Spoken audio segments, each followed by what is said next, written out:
मैं आपसे इंटरव्यू उसी वक्त करूंगा मैडम जब आप बुर्का पहनेंगे। मैं अपने जब घर को जाता हूं तो बिल्कुल मेरी जबान बंद हो जाती है और मैं स्ट्रिक्ट ऑर्डर्स पर अमल करता हूं। आप सवाल करिए ताकि आपकी गलतफहमी दूर हो जाएगी। मैं कभी किसी एक रिलीजन के खिलाफ ना था, ना हूं, ना कभी रहूंगा। अखिलेश और योगी आदित्यनाथ एक सिक्के के दो रुख हैं, इनमें कोई फर्क नहीं है। अभी अभी आप पे गोली चलाई गई in the middle of an election rally. आप ठीक है सर? आप कैसा फील कर रहे हैं बताएं। नहीं, बहुत अच्छा हूँ। अल्लाह का बहुत बड़ा करम है कि अल्लाह ने अपने फजल से और आप जैसे तमाम जो लोग वेल इंटेंशन लोग हैं जिनकी दुआएं थी हमारे साथ थी, तो मैं और हमारे पूरे साथी महफूज हैं और हशाश बशाश हूँ। अपने नॉर्मल अपने पार्टी के कैंपेन में मैं जा चुका हूँ और आगे बढ़ना है। बहुत अच्छी बात है सर। सर कहीं ना कहीं आपको लगता है that such a big incident it did not kind of received the same backlash as it should have received? देखिए, हकीकत तो यह है कि इस हमारे देश में, मैंने अपनी स्पीच में भी कहा कि ये जो लोग रेडिकलाइज हो चुके हैं और इनके रेडिकलाइजेशन की वजह से जो अंग्रेजी में जो शब्द है जो मुस्लिम माइनॉरिटी का अदरिंग हो चुका है। तो ये जो अपने आप को जो पार्टीज जो सेकुलरिज्म का निकाब ओढ़कर धोखा देते हैं, उनकी नजर में यह है कि वो डरते हैं लफ्ज मुसलमान बोलने के लिए भी। तो ये हकीकत है। इससे मैं कोई यूपी के इलेक्शन है सामने इसलिए नहीं कह रहा, बल्कि सच्चाई है।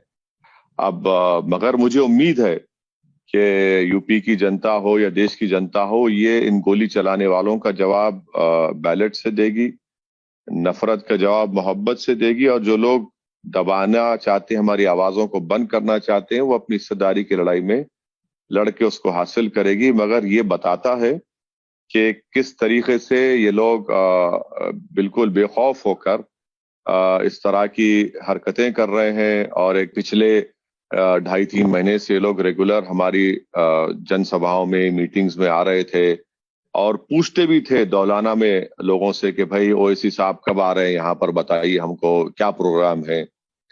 तो ये तो पूरी वेल प्लान कॉन्स्पिरेसी है, दो लोग इसके पीछे नहीं है। मुझे बड़ा ताज्जुब इस बात का है कि वहां की लोकल पुलिस ने बड़ी सहानुभूति दिखाई इन दो शूटर्स के बारे में, और पुलिस कस्टडी भी नहीं लिया गया है और डायरेक्ट उनको जुडिशियल रिमांड में दे दिया गया है। उन पर यूएपीए उन लोगों पर ही लग सकता है अगर कोई फेसबुक कमेंट में किसी क्रिकेट मैच पर कमेंट करेंगे या कोई स्पीच दे देंगे तो यूएपीए लग जाता है। यूएपीए भी नहीं लगा, 120B भी इन पर नहीं लगा। तो ठीक है, हम तो पार्लियामेंट में कहें कि अब ये तो सरकार का काम है, कोई इंसाफ करें। अगर वो इंसाफ करना चाहते हैं तो इंसाफ करें, वरना तो ये तो देश देख रहा है और हम आवाम की, जनता की अदालत में अपनी इस बात को रखेंगे। मगर मैं एक कॉशन करना चाह रहा हूं बीजेपी को और तमाम पॉलिटिकल पार्टीज को। अगर आप इसी तरह अदरिंग करते रहेंगे मुसलमानों की, मेरा छोड़िए, मेरी कोई जिंदगी की अहमियत नहीं है, मैं कोई देश से बड़ा नहीं हूं, मगर देश को सोचिए।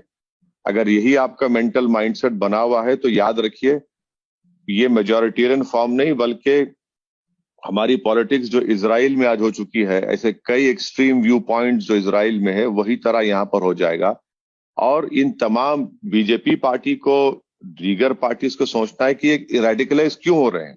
अगर आप किसी रेडिकलाइजेशन के एक्सपर्ट से पूछेंगे कि वो बोलेगा कि देखिए ये लोग सैयद कुतुब की किताब पढ़ते हैं, ऐमन अल ज़ोहरी के थॉट से मुतासिर हो गए, या फिर फुला बोलेंगे। भाई अब ये लोग किसकी किताब पढ़े, किससे रेडिकलाइज हो गए कि इनको गोली पर भरोसा है, इनको कोर्ट्स पर भरोसा नहीं है, इनको पुलिस पर भरोसा नहीं है, संविधान पर भरोसा नहीं है। हाँ, मैं डिफरिंग व्यू पॉइंट है। अगर कोई शूटर मुझे गोली चलाने के दिन अपने फेसबुक पर मेरी वो स्पीच को अपलोड करता है जहां पर हम उत्तर प्रदेश के मुख्यमंत्री को क्रिटिसाइज करते हैं। क्रिटिसाइज करना एक संविधान में मेरा बेसिक राइट है, फंडामेंटल राइट है। अगर आप क्रिटिसिज्म को के ऊपर जान ले लेंगे गोली चलाकर, तो फिर आप सोचिए कि ये देश किस राह पर जा रहा है। देखिए, पावर इज नॉट इटर्नल। आज आप पावर में, कल कोई नहीं रहेगा। और अगर आप इसको जस्टिफाई करेंगे, मुख्यमंत्री किसी एक टीवी चैनल इंटरव्यू में कहा कि ओवैसी को अपनी स्पीचेस को देख कर देना चाहिए। अगर मैं पिछले 6 महीने में कोई स्पीच दिया हूं जो कानून का वायलेशन करता है, तो आपको कौन रोका मुझ पर एक्शन लेने के लिए? इनको कौन रोका कि जाकर पुलिस में कंप्लेन करते? इनको कौन रोका कोर्ट्स के पास जाते? मगर जब ये खुद ये समझ रहे हैं कि हम रूल बाय गन करेंगे, रूल ऑफ लॉ को हम खत्म कर देंगे, तो फिर देश में अनार्की पैदा होगी और ये बीजेपी को पॉलिटिकली बहुत बड़ा नुकसान पहुंचाएगा। जो एनडीए 1 में गलती हुई थी, बीजेपी वही कर रही है। अब ये होश के नाखून लेंगे नहीं लेंगे, ये तो वक्त ही बताएगा। कुछ लोगों का ऐसा कहना है, ग्राउंड पे हम भी यूपी में है, कि अरे सर को इसलिए भी सिंपैथी कहीं नहीं मिलता है, इसलिए भी लोग ज्यादा नहीं बॉदर्ड हुए, क्योंकि ये एक this is another drama episode just to polarise the election, की पूरा स्पॉटलाइट फिर से वो हिंदू मुस्लिम पे चला जाए, क्योंकि इतने बेवकूफ है कि यूपी के शूटर की नीचे पहियों पे गोली मारते हैं, ऐसा सब बोल रहे हैं। तो उस पर आपको क्या लगता है सर, उन लोगों को कन्विंस करने के लिए? This is not my I'm just asking you the question which people feel on the ground. देखिए, एक बात समझिए कि मैं क्यों अपनी जान को खतरे में डालूंगा और साथ में मेरे जो लोग हैं उनकी जान को खतरे में क्यों डालूंगा? और अगर रवा सवाल के वो नीचे लगी गोली तो ठीक है, आप लोग अपनी गाड़ी में बैठिए, जाहिर है जिनके पास लाइसेंस वेपन होगा तो उनसे कहिए कि भाई 9mm रिवॉल्वर से 4 राउंड मेरे डोर पे मारो। मैं क्या बोलूं इन लोगों को? तो अब ये इसमें तो कोई अब इस तरह के जहन रखने वाले तो मेरे ख्याल से इनको साइकाइट्रिस्ट के पास ले जाना पड़ेगा कि हर चीज में अगर वो लोग इसको राजनीति के चश्मे से देखते हैं तो मैं कुछ नहीं कर सकता। अभी क्या अब जब मीडिया रिपोर्ट कर रहा है, इंडियन एक्सप्रेस हो या दूसरा मीडिया हो, वो रिपोर्ट कर रहा है, हर टीवी चैनल्स भी कर रहे हैं कि इनका मकसद था हमारी जान लेने का। जब पहली गोली चली तो एक जोरदार आवाज थी, हम थोड़ा चमक गए कि कहां से आवाज आई। जब हमारे बाजू यामीन खान ने कहा कि भाई सामने से गोली मार रहे, हमला हो रहा है, तो मैं भाई गाड़ी तुम मारो। गाड़ी यामीन ने फौरन, सामने हमारी गुलाम साबिर साहब गाड़ी थी, हमने 2-3 मरतबा गाड़ी से हमारे उसको बहुत तेजी से मारा, वो गाड़ी हटी, हम निकले, जब तक और 2 राउंड उन्होंने फायरिंग कर दी। पीछे माजिद हुसैन गाड़ी से कूदते हैं, हमारे एक्स मेयर, और उस अटैकर पर भागते हैं उस तरफ, और वो फिर गाड़ी और एक रिवॉल्वर से एक फायर करता है। फिर एक वो जो फॉर्च्यूनर के जो गाड़ी चला रहे थे उन्होंने अपनी गाड़ी के टायर से एक को इंजर्ड किया, वो जो लाल हुडी पहना हुआ था और जो व्हाइट जैकेट या शर्ट पहना, तो वो बैरिकेड कूदकर भाग गया। तो अब अगर इस पर भी अगर इन लोगों को लग रहा है तो मैं क्या कर सकता हूं? ये तो या तो ये लोग इस्लामोफोबिया से की बीमारी के मरीज बन चुके हैं, या फिर इनको हमसे इतनी नफरत है कि ये लोग सच्चाई को नहीं देखना चाहते। इसमें क्या पॉलिटिकल फायदा है? इसमें तो भाई हमारी जान लेने की कोशिश की गई थी। और अगर कोई भी इंसान हो, कोई आग में जाता है कूदने के लिए, और हम तो कैंपेन कर रहे हैं पिछले 6 महीने से। अच्छा, किठौर में, मेरठ में, उससे पहले हमने 4-5 जगह पर पैदल यात्रा की, जनता से मुलाकात की। तो इसमें अगर इस तरह की ये सोच है तो फिर ये समझ नहीं रहे रेडिकलाइजेशन के हमारे उस पॉइंट को। और खुदा ना खास्ता अगर ये लोग उन पर पलट जाएंगे, और पलटेंगे, क्योंकि ये तो रेडिकलाइजेशन की अगर आप स्टोरी पढ़ेंगे तो अगर आप कोई फ्रैंकेनस्टाइन को या हाइड्रा हेडेड मॉन्स्टर को क्रिएट करते हैं तो वो क्रिएटर और जो लोग उसको नहीं एक्सेप्ट करते उनके ऊपर हावी हो जाता है। तो खैर मुझे कोई फिक्र नहीं है इनकी हमदर्दी की, ना मैं इनका मोहताज हूं।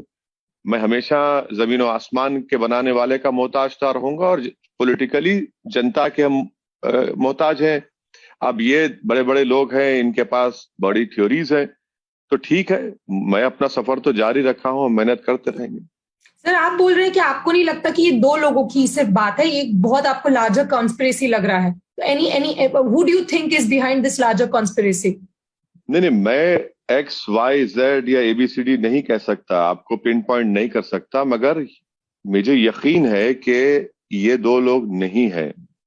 इनके पीछे बहुत से दिमाग हैं जो इनको तैयार किया गया, जो इनको मटेरियल सपोर्ट दिया गया, जो इनको टेक्निकल सपोर्ट दिया गया, जो इनको आर्म्स दिए गए, और उनको ये बताया गया कि किस तरह से वेपन को यूज किया जाना चाहिए।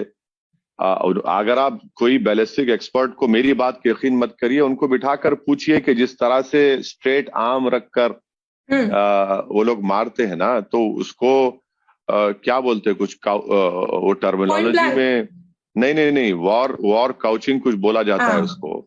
क्योंकि अगर आप वन टू वन किसी को मारते हैं तो आपको इतना टाइम नहीं रहता कि आप एम करें, आप सिर्फ टारगेट तरफ देखकर मारते रहते हैं। तो ये इनको कौन सिखाया, कहाँ पर इनको ये प्रैक्टिस दी गई थी, कहाँ पर ये लोग? आपको क्या लगता है सर, आपका कुछ तो होगा, आपने तो कुछ सोचा होगा कि मुझे लगता है ये इनके पीछे है, बताइए सर हमको।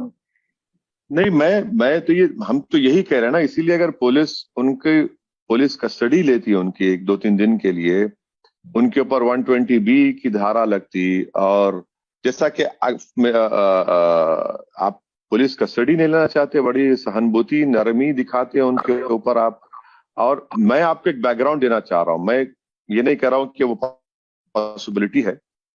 प्रयागराज में एक धर्म संसद हुआ आज से 1 हफ्ता पहले। आप खुद अपने जराए से मालूम करवा लीजिए कि जितने बड़े बड़े महाशय वहां पर आए थे, उन सब ने हमको गाली दी, उन सब ने हमको जान से मारने की बात की, उन सब ने कहा कि इसको पीट दो, इसको मार दो। अब ये इतना ओपनली बोला जाता है मॉडल कोड ऑफ कंडक्ट के एग्जिस्टेंस में आने के बाद भी, और उसके बावजूद भी यूपी के एडमिनिस्ट्रेशन और गवर्नमेंट ऑफ इंडिया इसका नोट नहीं लेती, तो ताज्जुब होता है। फिर जो हरिद्वार में और फिर रायपुर में जो हुआ, उस पर भी आप देख लीजिए कितनी खामोशी है पॉलिटिकल पार्टीज की तरफ से। तो वो जो हरिद्वार रायपुर में हुआ, रायपुर में तो कांग्रेस स्पॉन्सर्ड धर्म संसद था, हमारे कांग्रेस गवर्नमेंट जो सत्ता में है। आप वहां पर एक को अरेस्ट करते, उसके बाद जो महिलाओं के बारे में, मुस्लिम महिलाओं के बारे में जो गंदगी बोली गई, ये यानी आप समझ नहीं रहे हैं कि ये रेडिकलाइज हो चुके हैं लोग।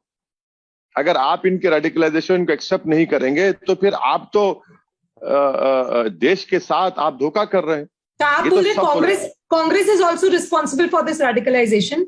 इससे पहले आपसे बोलते थे कि बीजेपी इस तरीके का करती है या आरएसएस करती है, आपने नहीं, आप बोल रहे रेडिकलाइजेशन के लिए तो सब जिम्मेदार है ना। अगर आप लफ्ज मुसलमान अपने मन से कहने से कतराते हैं, अगर आप एक मुसलमान को अपने बाजू बिठाने से मंच पर डरते हैं, तो वो ही आप उन रेडिकलाइज लोगों को कामयाब कर रहे हैं आप। अब जैसा कि कांग्रेस के एक बहुत बड़े नेता ने पार्लियामेंट में स्पीच दी कि भारत दो भारत बन चुके हैं, एक दौलत के एतबार से। मैं नहीं मानता उस बात को। भारत दो कौन से हैं?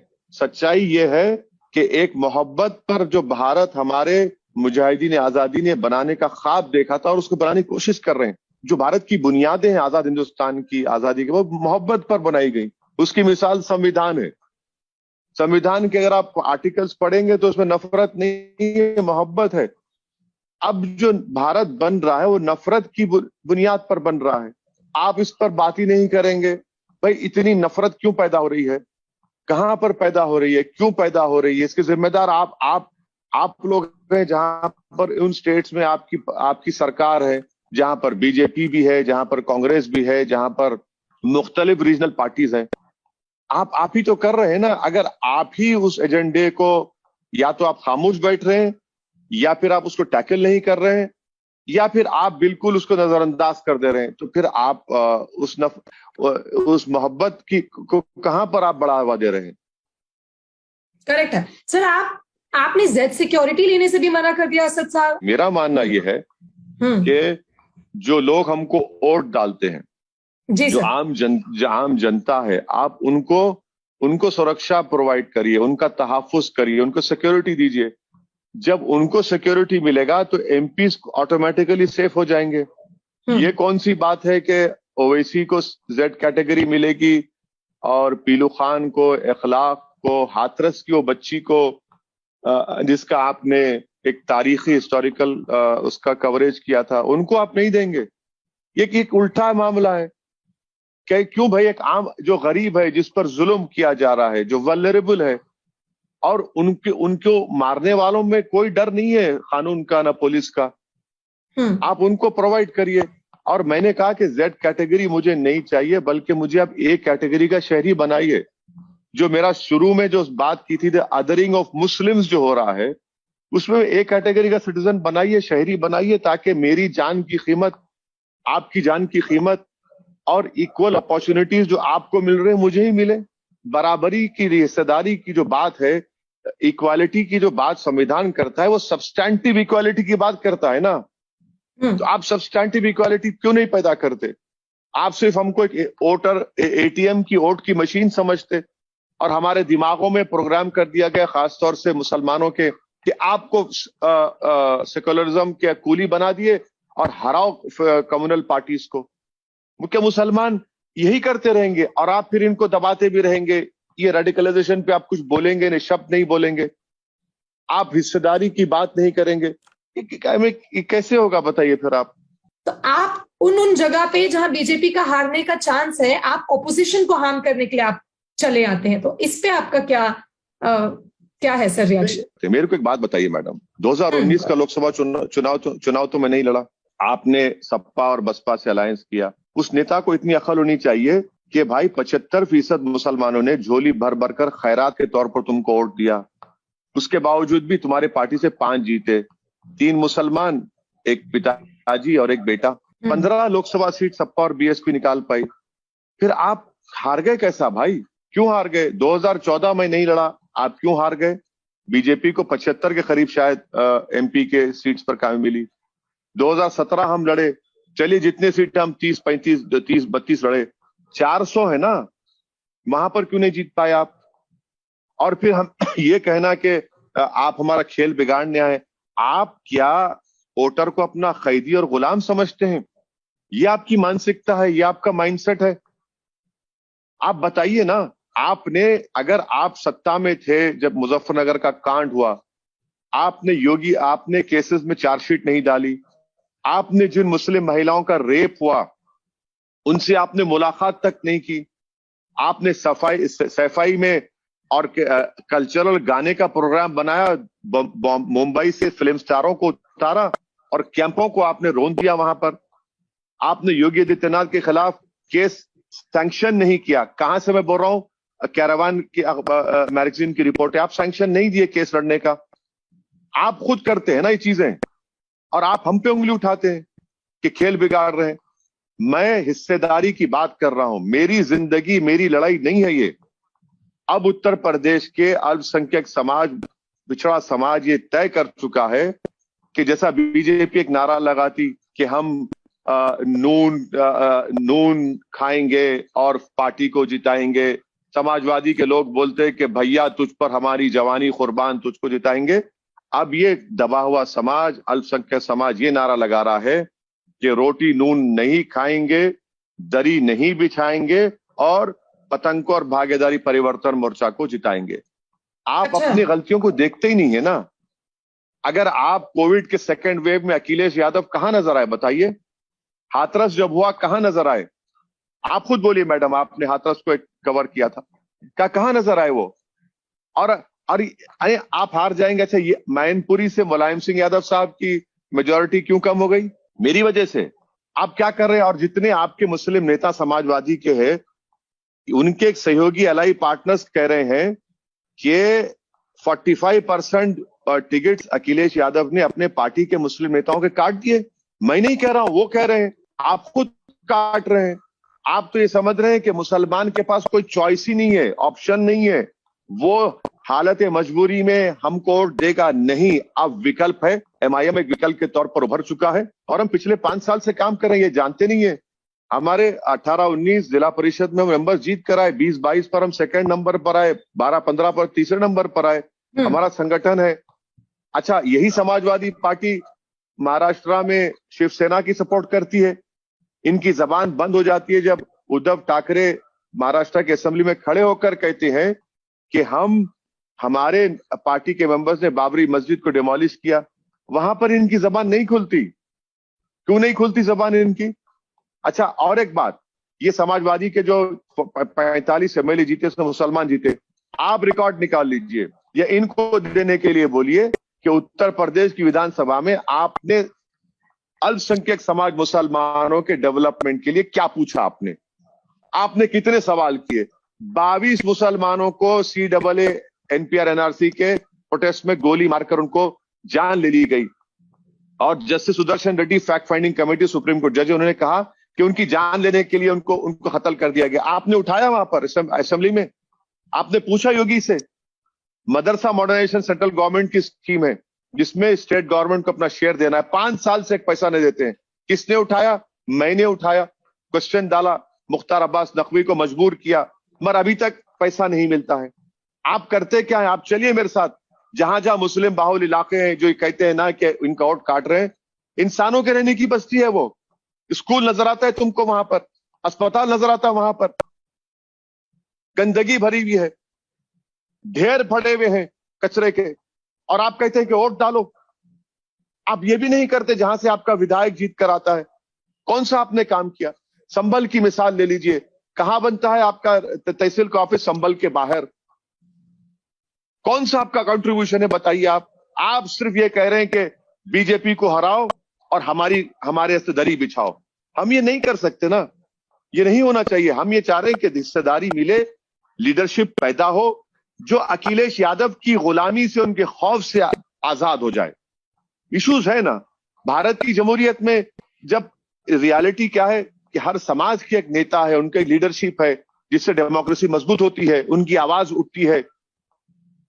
यहां पर कुछ है ही नहीं, यहां पर दबाया जाएगा, कुचल दिया जाएगा और इज्जत नहीं दी जाएगी, बेइज्जती मुकद्दर बनाकर रख दिया जाएगा। हम पुलिस के गोलियां भी हम खाएंगे, फसादात में भी हम मरेंगे, हमारे बच्चों को स्कूल नहीं मिलेगा। आपको इनसे पूछिए समाजवादी नेता से, काश वो होते यहां पर। पूछता मैं कि सबसे ज्यादा गरीबी, हम स्टडी कर रहे हैं, सबसे ज्यादा गरीबी इंपेरिकल एविडेंस के साथ बता रहा हूं मुसलमानों में है। सबसे ज्यादा अनएम्प्लॉयड मुसलमान है, सबसे ज्यादा माइग्रेशन उत्तर प्रदेश से मुसलमानों का होता है, सबसे ज्यादा पैसा भिजाने वाला उत्तर प्रदेश को माइग्रेंट मुसलमान है, सबसे कम ग्रेजुएट मुसलमान है, सबसे ज्यादा ड्रॉप आउट मुसलमान है, सबसे कम अगर किसी के पास 5 एकड़ जमीन है तो 1.70 मुसलमान है। ये मैं जिम्मेदार हूं इसका। इसी से तो हमको गुस्सा आता है, तकलीफ होती है कि जब सब लोग किसी ना किसी हद तक इज्जत की जिंदगी गुजार रहे हैं। हाँ गरीबी है, मगर इतनी गरीबी तो नहीं है कि बच्चों को स्कूल को नहीं भेजा सकते हम लोग। अब बताइए फिर क्या हो रहा है फिर? और उस ऊपर से बोलते नहीं गुलामी करो, ये वोट ले रहे। वोट लेंगे बराबर, तुमको तुम्हारा दिमाग जो तुम आसमान पे तुम उड़ रहे हो, तुमको जमीन पे लाएंगे, हम कामयाब करेंगे अपने पार्टी के और भागीदारी परिवर्तन मोर्चा। क्यों कंपटीशन क्यों ना हो जिंदगी में? क्या कोई आप ठेकेदार हैं? आप वोट लेते जाएंगे? क्या बात है? अगर आप मुझसे पूछते कि योगी का गवर्नेंस, तो मैं आपको बताता हूं कि 5 साल में इन्होंने भी मुस्लिम अपलिफ्टमेंट के लिए कुछ नहीं किया। आपकी स्कॉलरशिप की स्कीम बकवास, आपको 1100 के करीब करोड़ रुपए मिले MSDP स्कीम में, आप उसे 15% आपने खर्च किया। मैंने RTI एप्लीकेशन डाला कि प्रधानमंत्री ग्रामीण आवास योजना में घर तो सैंक्शन है, फिजिकल हैंडओवर नहीं हुआ एक मुसलमान को भी उत्तर प्रदेश में। ये जो 22 लोगों को, बच्चों को गोली मारी गई, क्या था बताइए? आप तो लॉ एंड ऑर्डर की बात करते हैं, हम पर हमला हो जाता है। गंगा पर लाशें तैर रही थी, बीजेपी की सरकार नजर नहीं आई। अनएम्प्लॉयमेंट यूपी में 2.9 के करीब था, आज 4 पॉइंट के ऊपर हो चुका है, और 50% ग्रेजुएट्स अनएम्प्लॉयड है। टेक्निकल एजुकेशन के 46, डिप्लोमा और सर्टिफिकेट होल्डर 61% अनएम्प्लॉयड है। ग्रोथ रेट गिर चुका है यूपी का। तो किस बुनियाद पर? आपने इन्हें कुछ किया ही नहीं ना बीजेपी ने भी। मगर ये बोलना कि ओवैसी का ज्यादा, अरे ओवैसी को हम तो कह रहे हैं कि बीजेपी और सपा, अखिलेश और योगी आदित्यनाथ एक सिक्के के 2 रुख हैं, इनमें कोई फर्क नहीं है, कोई फर्क नहीं है।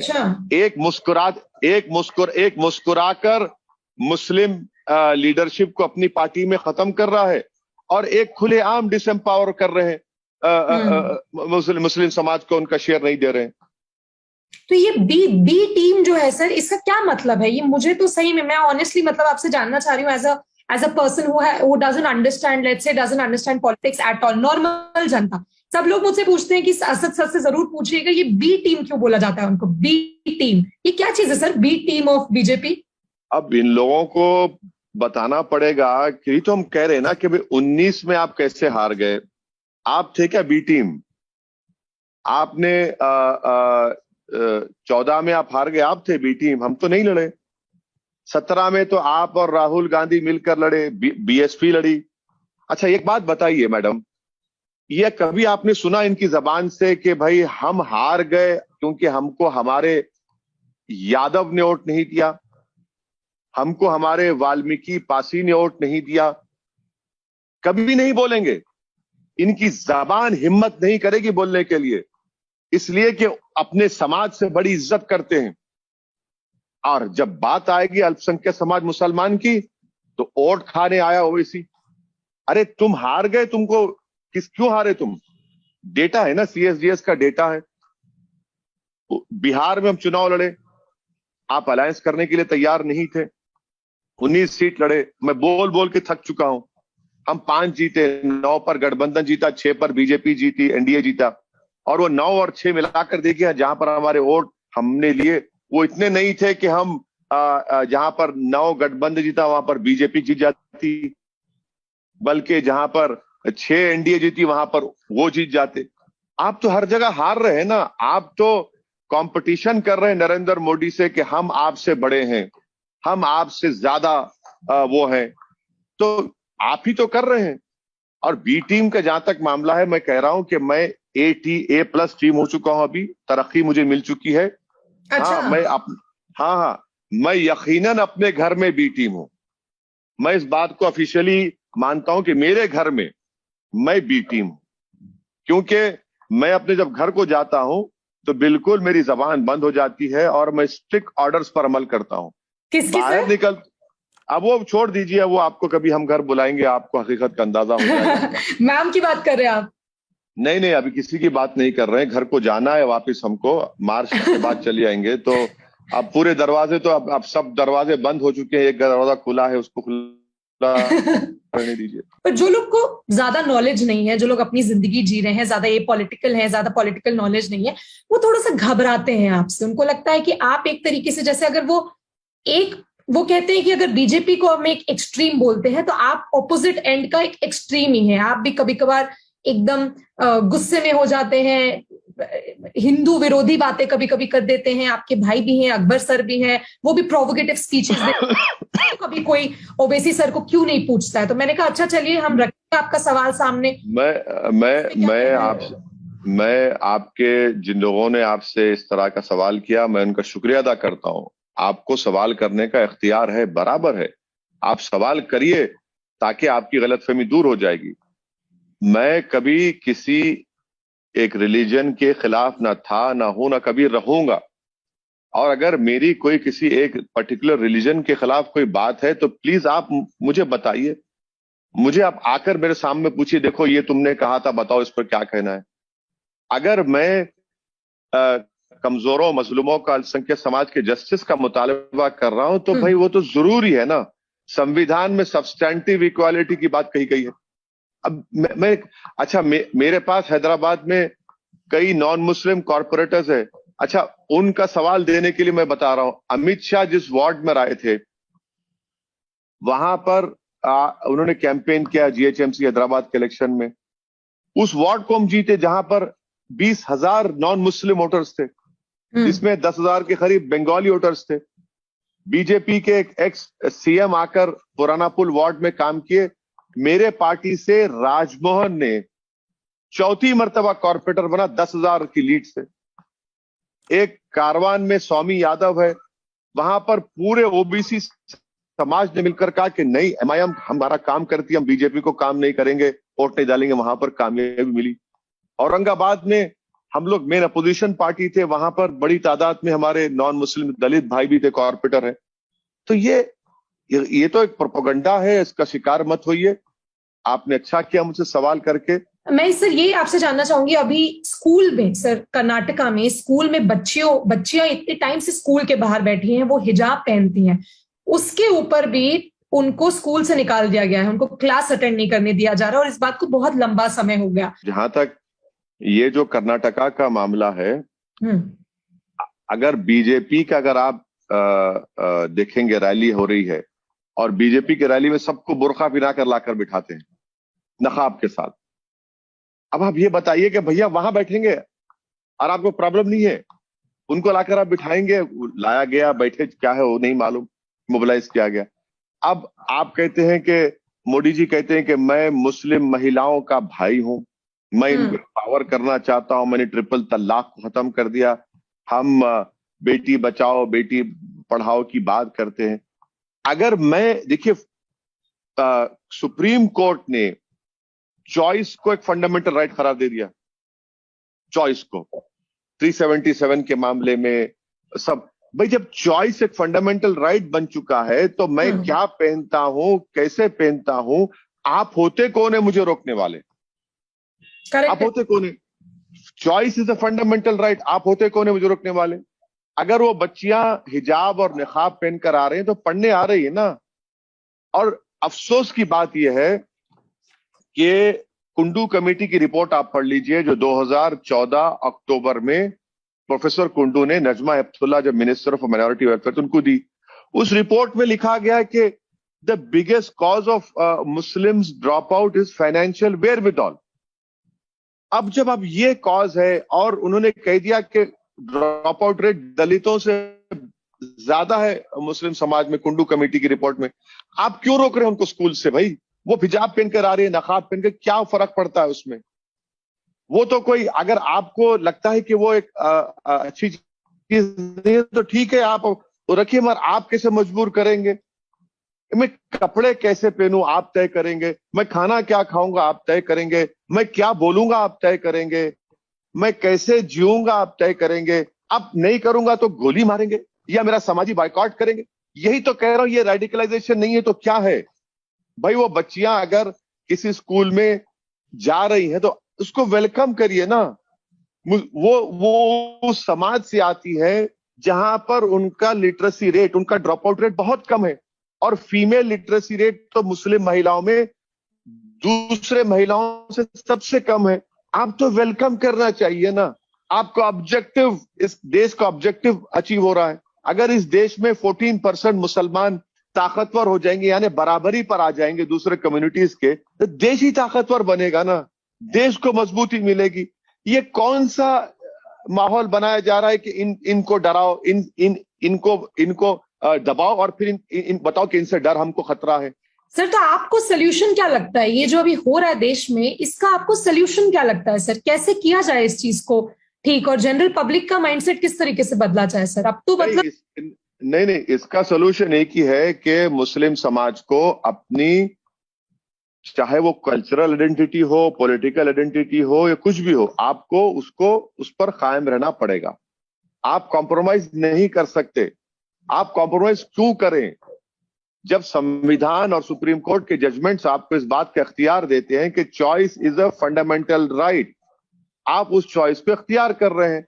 हाँ, अगर मैं किसी को बोलूंगा कि नहीं, मैं आपसे इंटरव्यू उसी वक्त करूंगा मैडम जब आप बुर्का पहनेंगे, मैं तो वो नहीं कर रहा हूं ना।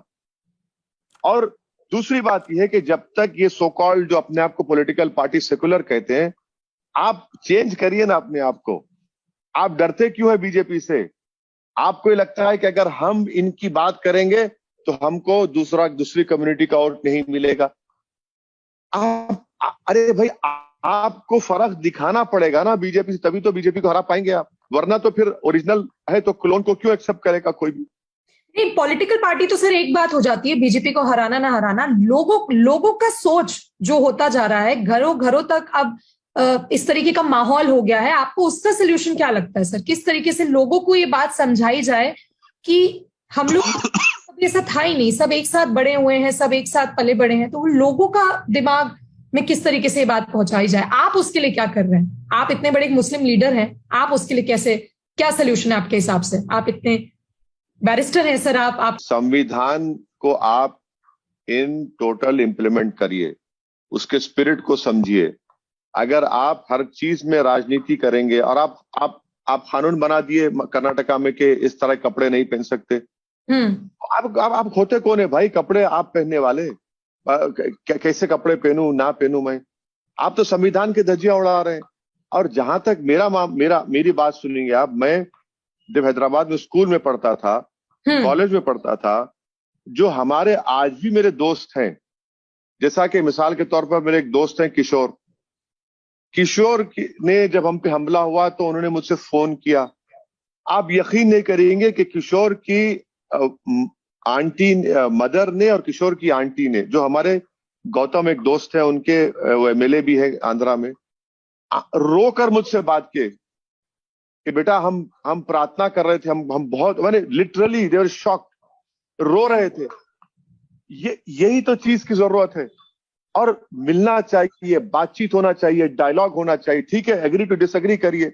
मैं और किशोर बहुत सी चीजों पर एग्री नहीं करते, मगर वो एक मोहब्बत तो है, नफरत नहीं है। वो एक समझ है।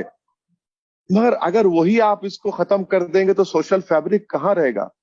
क्या सोशल फैब्रिक रहेगा आगे जाकर? और ये जनरेशन को जो लड़कियां चाहे किसी मजहब की हो, जो अभी 16-17 साल की, अभी जिंदगी में कदम नहीं रखा, अगर उन्हीं के दिलों में आप इस तरह की नफरत पैदा कर देंगे तो कल इस देश का मुस्तकबिल तो वही लोग रहेंगे ना, वही इस देश को चलाएंगे, वही तो फ्यूचर रहेगा।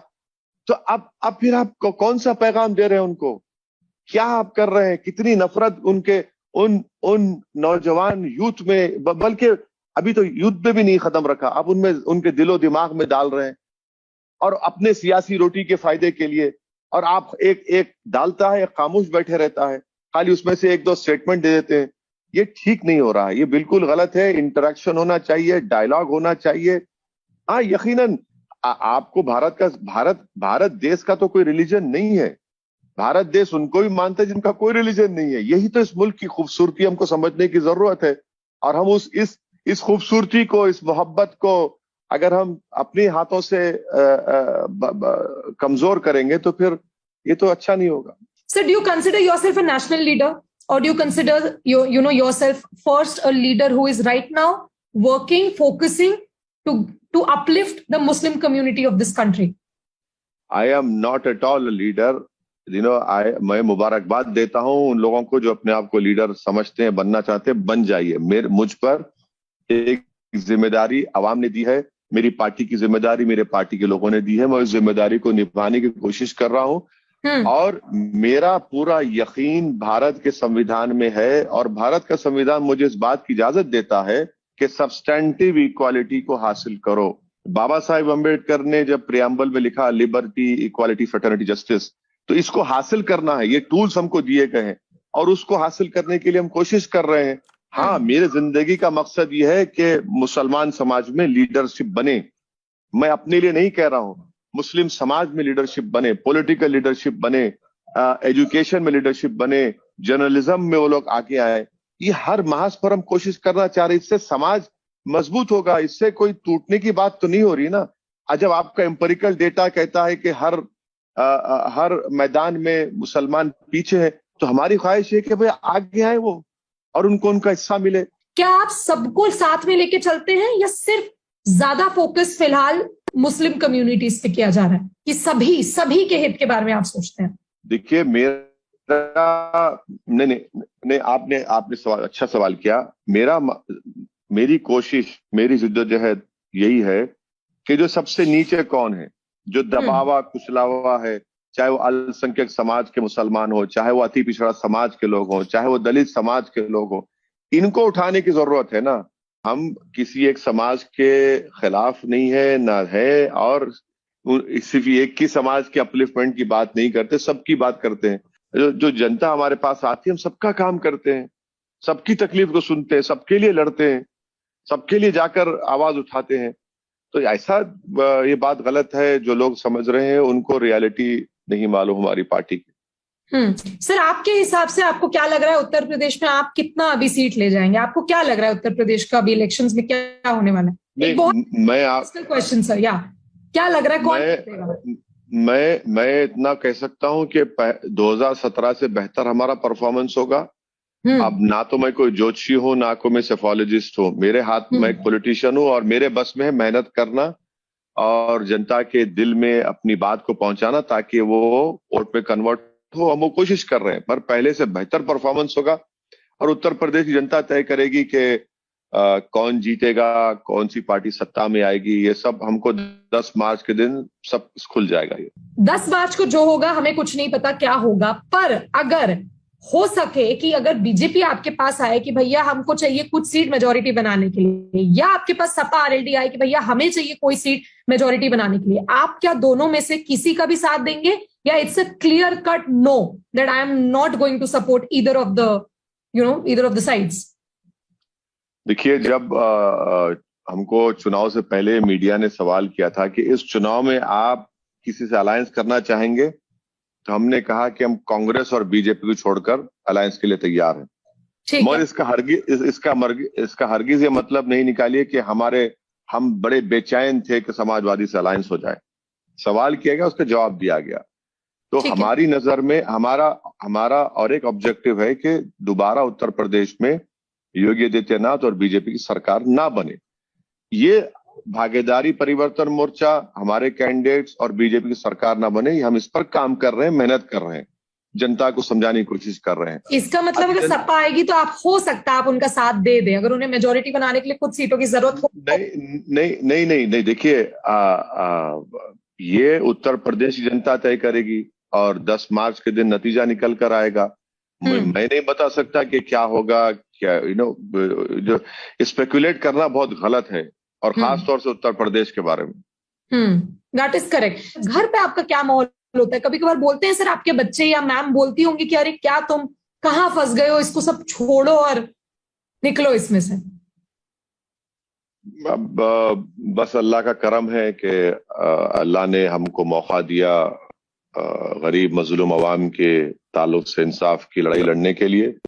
अल्हम्दुलिल्लाह, अल्लाह का शुक्र है। अब घर की जिम्मेदारी घर की है, तो जाहिर है इंसान वो कामयाब है जो घर की जिम्मेदारी भी निभा सके और अपनी जो बाहर की जिम्मेदारी है वो भी निभा सके। तो हम कोशिश कर रहे हैं मैडम, हम कोशिश कर रहे हैं। सर ऑफ टाइम में चिल या रिलैक्स करने के लिए आप क्या करते हैं? गाना सुनते हो? नहीं, बहुत कुछ करते हैं। ऐसा नहीं है कि देखिए, पॉलिटिशियन को आप लोग बहुत लार्जर देन लाइफ इमेज बनाए थे कि हमारे पास टाइम सही बात है। हमको लगता है सर आप लोग कुछ करते ही नहीं होंगे, आप लोग पूरा दिन से दौड़ रहे हैं, भाग रहे हैं।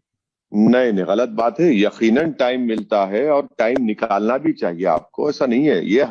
ये हमको बड़ा, आप जब जर्नलिस्ट सवाल करते हैं और बाद में आप लोग हंसते हैं बाद में कि देखो इसके ट्रैप में आ गया ये, पॉलिटिशियन वो खुश होता है, वो बता रहे नहीं हम तो भाई 19-18 घंटे काम करते। अरे क्या, क्यों झूठ बोलते हैं? करते हैं काम, जाहिर है। आप अपना फोन उठाइए, काम करिए और मेहनत करना है, मगर ऐसा नहीं है कि आपको अपने लिए, अपनी फैमिली के लिए टाइम नहीं निकलता। बस सर एक लास्ट, अब इसको खत्म करते हैं सर इंटरव्यू को। मुझे एक लास्ट अपना गेस बता दीजिए, रियलिस्टिकली बताइए guys, interview camera on, realistically मन आपका क्या कहता है कि आपका ये आइडिया यूपी इलेक्शन 10 मार्च को आपको क्या लग रहा है सर, किस तरफ घूम जाएगी बात? नहीं, मुझे लगता है अपना चांस अच्छा लगता है। अच्छा, मुझे लगता, हाँ बिल्कुल, अब अच्छा चांस लगता है इंशाल्लाह। This is proper political person को आंसर, बट इट्स ओके। हाँ, नहीं, you are absolutely right. It is a politically right answer to give to a journalist like you. Okay, thank you so much sir, thank you for speaking, and you please take care. आप ख्याल रखें अपना, and all the best sir. Thank you. शुक्रिया ma'am.